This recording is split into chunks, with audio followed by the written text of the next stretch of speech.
Judge Raffy Tulfo. Thank you, Presiding Judge Scudero. Short inquiry lang po for the defense, particularly kay Attorney Mark Vinluan. Attorney Vinluan.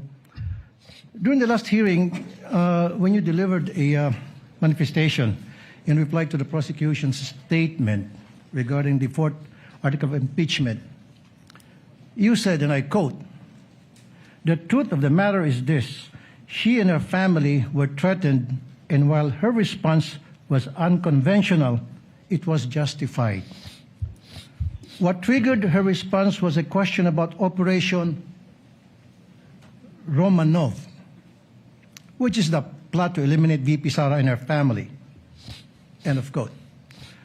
Now, Attorney Vinluan, this Operation Romanov that you mentioned, are you referring to the Operation Romanov mentioned by the blogger Princess Maui during the online press conference of VP Sara?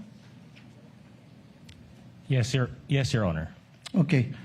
So the question was raised during the press con by this Princess Maui, but I did not see her name sa list of defense witnesses in the pretrial order.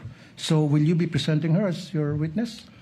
Your Honor, at this point, it will depend on what will be established by the prosecution. The defense reserved its right to call or not call any witness depending on the course of the trial.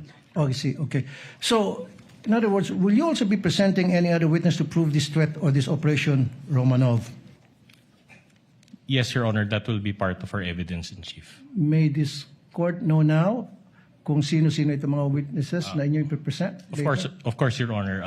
We are not at liberty to disclose that at this time. Again, it will depend on the course of the trial.